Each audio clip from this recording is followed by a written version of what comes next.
So I'm incredibly happy, one should say honored, but I want to start with incredibly happy to have this honor of celebrating my dear friend. And I want to celebrate his work by talking about the part that gave me the most anxiety in the career of my own writing. Because of course, Cass has, since the very beginning of the internet, worried that the internet would be our undoing. And this troubled those of us cheerleaders for the internet, because what we saw in his skepticism, of course, just a tiny slice of his work, this is like 1% of the books he's written. Okay, actually, it's only 6% of the books he's written. But the point is, this skepticism was not just about a technology. This fear was a fear about democracy itself, and the truth is that fear has become a reality. That the idea of democracy is under threat because of the infrastructure of technology the internet represents. And that leads many to rethink the idea of democracy. But what I want to do in this talk is to invoke an idea of democratic theory as a way to solve one of the problems that I think Cass has so powerfully brought to the fore. And I want to frame that problem in a puzzling way. I'm going to call it the presumption of persistence. And I want to argue that we should reject the presumption of persistence. Now, what is the thing that's persisting in the story I want to tell? The thing that's persisting, the thing that we take for granted as persisting, is something called the will of the people.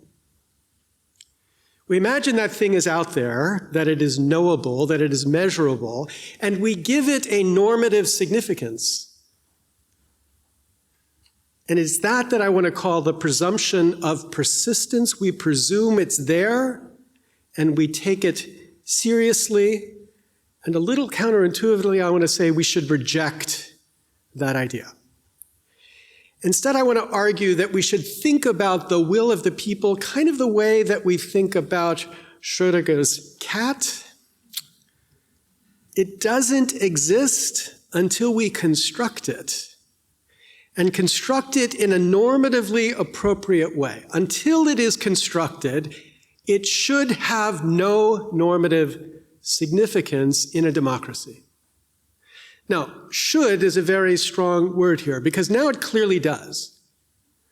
Now the fact that it could have been said that 70% of Americans believe we should go to war in Iraq, that currently has extreme normative significance, leading America at the time into an extraordinary blunder of foreign policy and decency.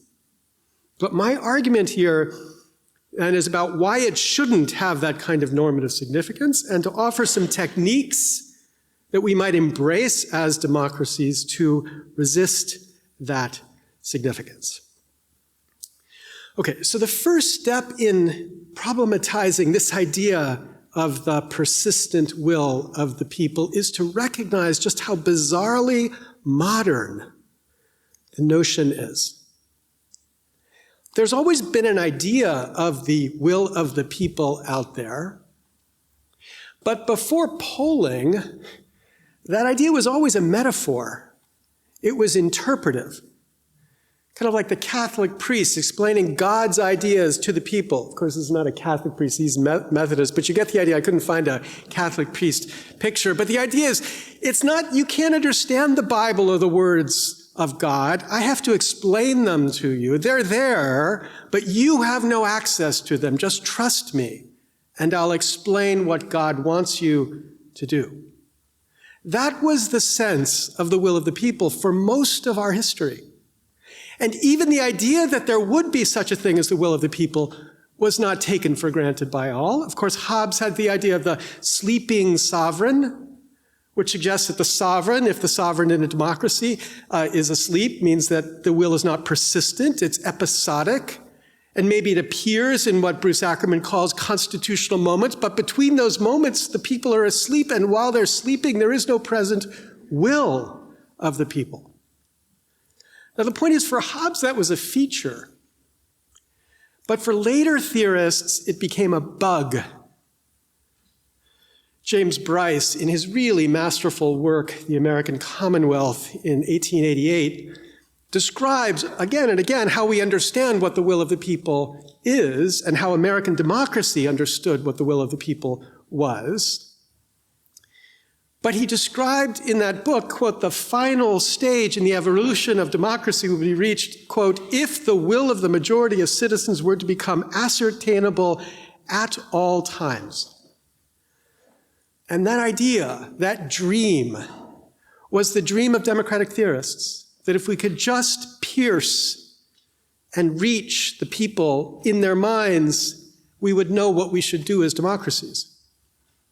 And it's almost 50 years to the day that, in fact, that's final stage occurred, when George Gallup gave us a technique for piercing the veil and reaching the idea of the will of the people. In 1935, Gallup started doing his polling, statistically sampled model of polling, but it really appeared on the national scene in the election of Franklin Roosevelt versus Alf Landon. In that election, the Literary Digest, which had developed a very massive method for, quote, polling the public, where people would send in their ballots, and they collected more than 3 million ballots, and in the 1932 election came within 1 point of predicting the results. They said, using that methodology, that Alf Landon was going to beat Franklin Roosevelt by 20 points. And they based that on their belief that the massive number they collected would tell what the public would do. But Gallup looked at that and he said they're just completely wrong in their method, both the scope, he would take just 1,000 people to predict the election, and also their technique. And in July, he predicted what the Literary Digest would predict, but he also predicted that Franklin Roosevelt would win. And of course, 1936 was one of the largest mandates any president has ever won. He swept the field, Franklin Roosevelt did, and that was the end, literally, of the Literary Digest. They had to close their shop in 2 years later. This was the final stage. We had reached it, a practical way to know what the people wanted. And George Gallup believed this would be the revival of democracy. And he had no problem with that. As he wrote, "For myself, I have no hesitation in living in a country whose everyday citizens feel about major issues as the citizens of our country feel. I am frank to confess that I should rather trust the judgments of the majority than to trust my own individual judgment. If you say, let the people rule, you can count me to your side." But we can miss, in this history, an incredibly important fact, that George Gallup happened and the birth of polling happened when it happened. Because if it had happened 50 years before, if somebody had been inspired by James Bryce and started polling 50 years before, it would have probably had a radically different effect. Because when it happened, it was coincident with the explosion of broadcast technologies. Broadcasting news, so Franklin Roosevelt took advantage of that, but Gallup reported that 60% of Americans got their news from radio, and 74% got their news in radio. Significant for politics, as we know, the history of American politics shifted fundamentally because of broadcast interventions. For culture generally, broadcasting evolved the way we thought of what entertainment would be, this process where many would hear at the same time both the lies and the truth changes how culture knows and changes how it grows. Now, all broadcasting is important in this story, but the most important broadcasting by far was television. As Marcus Pryor describes in his really masterful work, Post-Broadcast Democracy, TV changed everything. Not just because of the concentration of attention devoted to TV. 1977, 90% of Americans got their news from 3 networks. But also because of its addictiveness. TV was irresistible in the family home. You turned it on and there was nothing else that could grab your attention as effectively. And it delivered understandable accounts of politics and national issues. And because understandable both to people who traditionally read and to people who don't traditionally read, it was incredibly egalitarian in its education of a public. More citizens were engaged in mainstream trusted sources for national issues. And so the common understanding thickened in American democracy. A common set of facts developed, and on the basis of that common knowledge, political engagement in America, as Marcus Pryor demonstrates, grew and transformed. Different people were engaged, a broader and more representative America. Now, we need to recognize when polling was born, it was born to this very special public. If we think about this age of broadcast democracy, which I think is a very narrow slice of the history of America, it's not as blockish as that. There's more of a curve that goes up and down. But if we think of that and contrast it with cacophony democracy, we need to recognize polling happens at the beginning of broadcast democracy and extends beyond it. And it is because of broadcasting that we had this common knowledge relatively thick, and that thickness produces understanding, and that understanding produces what we thought of as progress, and that progress was reported in the polls. So issues in America like civil rights, or the war in Vietnam, or the rise of the environmentalist movement, these were all transformations driven dramatically by the intervention of broadcast television. And the progress we believe each of those movements represents makes the public respectable in our minds. And a normatively significant public presents itself to us. And there's a reason then that we say if 70% of the public believes something, that should matter. My point is there's a happy coincidence here that we learned how to hear what the public believed just when the public had something smart to say. And it had something smart to say because the public knew a common set of facts. Okay, the point of Cass's early work on the internet was to get us to see why we would not know a common set of facts. That the environment, the daily me, or the isolation of these perfectly, efficiently chosen universes would enable us to live in worlds where we did not actually share a view of the facts. Originally, his point was technically, and then as he expanded his work psychologically, we could see how these environments would produce a world where we would not see the same world. And so the final stage quickly became the stage after the final stage, where we no longer had a public to respect, but we still had a public that blathered on through polls and polls and polls based on their lack of understanding. And the question is, what is that final stage after the final stage a function of? What makes it so different? And I think this is where we need to focus the way Pryor has on the difference between an environment of broadcasting and a post-broadcasting environment, as his book puts it, as the inequality gets manifested in this post-broadcast democracy. Because the significance of the change is hard to overstate. This shows the big 3 broadcasters over the period 1985 through 2003. You see that percentage dropping dramatically to less than 40% of the public's attention. Cable penetration rising dramatically so that more than 80% have cable penetration by 2002. And the average number of channels rising extraordinarily to more than 100 on average by 2002. What this graph shows you is the extraordinary fragmentation of television. But of course, cable is not the only or only the most important of this development.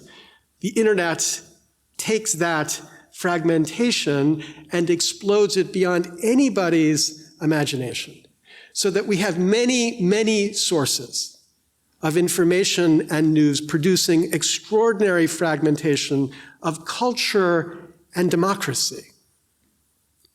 Now, that fragmentation has a dramatic effect, as Pryor argues, on what people watch.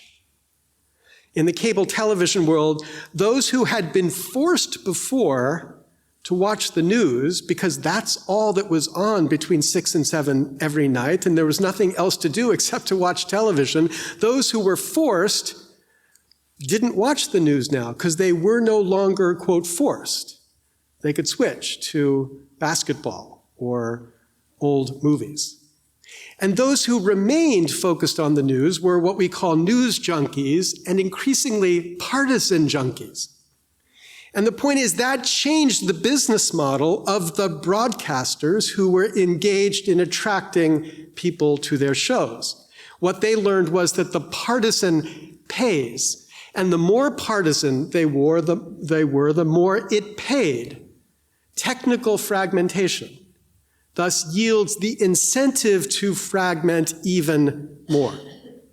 So in the context of science, Cass points to the work of my friend Dan Kahan in his cultural cognition theory, consistent with everything you've heard so far today. But what Dan tries to demonstrate is the way in which how you view your facts is going to be a function of the tribe you live in. So the same facts yield different understandings as a function of these tribes. Yet what he points out is that this is true only when the facts begin as politicized.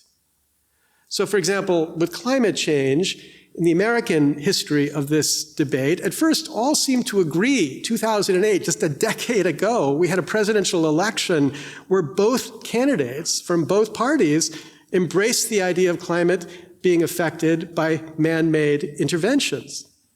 And then this really brilliant, beautiful film, Inconvenient Truth, tied the idea of climate change to a particular polarizing political figure, and that gave fuel to a movement that increasingly saw climate change as a left-wing democratic concern.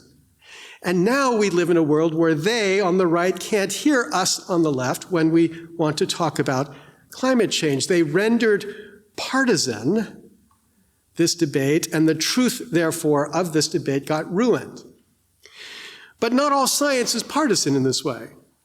Kahan has these relatively incomprehensible graphs. The basic idea here is if you see a flat line, that's saying that there's no effect because of partisan judgments. And so what this is showing is that in these contexts, there are some debates, global warming, private gun possession, fracking, where there's a very significant political effect, but other debates where the facts seem to be understood as facts, where the facts don't actually trigger any political concern.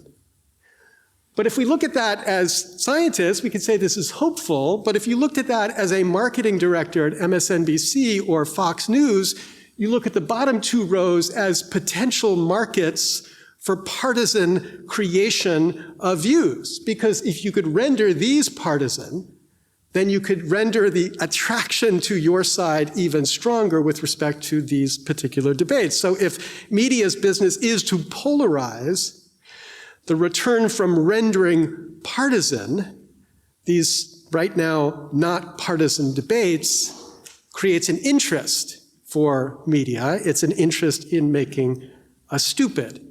And this is a point Cass makes in his most recent of these 3 books, #Republic. As the media, including social media, expose people to new and competing claims about the latest scientific evidence, though these opposing tendencies will predictably create political polarization and it will grow over time. Here is the formula for producing the polarization that makes more profitable the project of making us stupid, at least profitable for them. Okay, so the point I want to make, here it is, the point,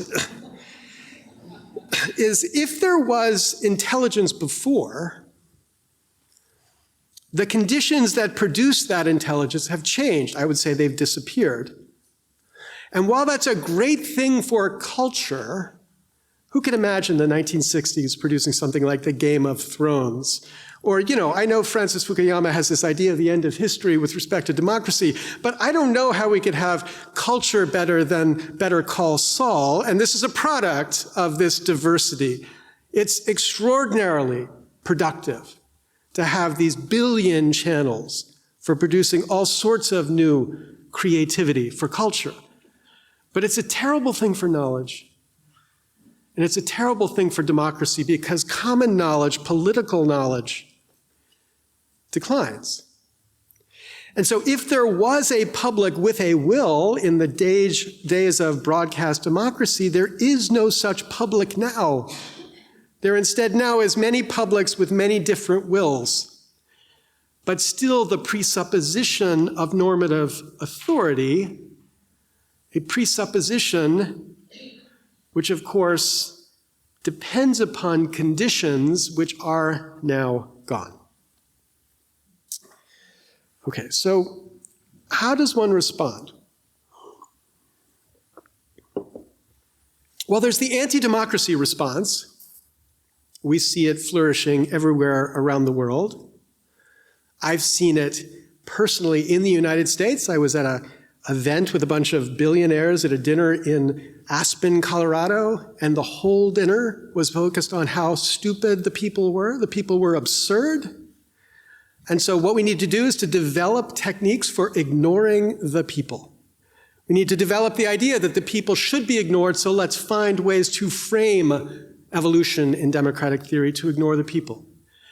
And while Parag's book, Technocracy in America, is not as extreme as this, what he does in this book is said, let's take some governments right now, he points to Singapore and Switzerland, and ask what can we learn from them? And what he says we learn is that governments that focus less on democracy and more on, quote, governance succeed, and governments that focus more on democracy and less on governance fails. Now, I'm not yet willing to take the anti-democracy response. So what's the pro-democracy response? And this, I think, leads on much of what Habermas has argued. And in one way, we can understand this pro-democracy response as an argument that we go back to a world of a public sphere where we all understood. That seems unlikely. Or the response says we should educate people better about these issues so they all understand. And that seems incredibly unlikely. But these responses are all about raising all the people so all the people are better able to engage in the democratic project. And these responses, in my view, are all hopeless. But importantly, these are solutions because they are designed to fix us all. And what that does is point to a presumption that stands behind these solutions. And the presumption is that democracy needs us all. We all have to be capable participants if it's to succeed as an enterprise. And here's the key to the argument I want to make. We have to give up that assumption. We have to give up the assumption that somehow democracy requires that all of us be at a place where we can engage sensibly and meaningfully on every important issue that there is at any particular time. We have to give up on the idea of us as we happen to be at any particular point, as we all happen to be right now. We have to give up on the idea that that's what we need to perfect. And one way to get us to see why we can give up on that idea is to recognize that we do this all the time. We give this idea up all the time for them, and by them I mean public officers in our democracy. Because when we think about public offices, there are many different kinds of people who fill that office. So Steve Breyer, a former mentor of Cass Sunstein, now Justice on the Supreme Court of the United States, is an incredibly smart guy. But nobody would think that you could just stop him on the street and ask him his views on admiralty law. No one would think that's fair. For Justice Breyer to give you his views on admiralty law, you have to give him briefs and an opportunity to debate and deliberate and then write an opinion, which he shares with others. Or think of the office of the president. Okay, so this is the exception that proves the rule. Let's move that off very quickly. Nobody thinks that you just quiz the president and get the idea of what the executive branch believes about anything. Instead, the president speaks in a very formal process, and he speaks only after he's been informed and reflects and has a chance to deliberate. Even Congress is structured so that it never speaks as a body or acts as a body without plenty of procedures to make sure that all sides are understood and the facts are before them. They speak in a particular way, in a constructed way, a way that is constructed to produce understanding, as Sir Edward Coke tried to explain to James I. It's not just what the sovereign wants, it's the sovereign speaking in a particular form, informed and supported and reflective. And in this process of so speaking, the other thing they get, those public officers who speak in that way, is they get staff. People who support them and give them the information they need to make these judgments. So here's the question. Why does not this public office, the office of citizen, get the same sort of respect and support? Why do we expect we can just call somebody in the middle of the night to ask them about NAFTA or whether we should be invading Iraq, and the views that get produced in that context have any relevance or significance, regardless of who might be answering the phone? And why don't we in this process get staff supporting us in these judgments just like the other public officers do? And that we don't produces an obvious result. What do we expect the public will come up with? Is it any surprise that we are obviously rendered ridiculous as we give our views on things we have no reason to know anything about, as no other public office is? We need to recognize there is no will of the public. Any will there is must be constructed. And the only question we should ask is, can the mode of construction be justified? And can anybody then defend the random quiz mode of construction that we now embrace for the public? All right, so those questions point in an obvious direction. If I had more time, I'd love to discuss the really brilliant book by David van Reybrouck, Against Elections, which I think is perfectly consistent with what I'm offering here. But I want to close by just pointing to an obvious friend of Cass's work and my own, Jim Fishkin, and his work on deliberative polls. Because what Fishkin has built and lived through in the last 20 years of his career is a process of providing regular polls plus something. These are regular polls in the sense that they are representative, but the people participating in those polls are informed. They are given information and a chance to deliberate so that their judgments are something more than the judgments of people who happen to be called. Now, if you contrast Jim Fishkin's polls with the ordinary polls, the George Gallup polls, both are publics that are constructed. But is it normatively justified to insist, as Fishkin does, on constructed publics that are knowledgeable or have a chance for reflection? And obviously, my view is yes, it is normatively justified to say the publics we should be pointing to are something more than George Gallup's publics. Now, the challenge, though, is then how to make those results from something more than the George Gallup publics persuasive. Canada has an amazing history of trying these deliberative poll-like structures in different forms, and then running the results in national referenda or in regional referenda, and uniformly they are rejected by the public. The deliberative poll says, this is what we should do, and then the public says, no, we're going to do exactly the opposite.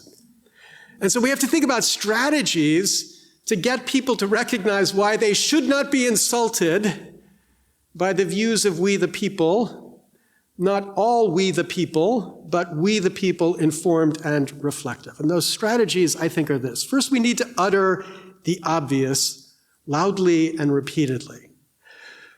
That we should not be rendered as ignorant, we the people should not be rendered in the public as ignorant when we know there are ways we could be constructed where we wouldn't be.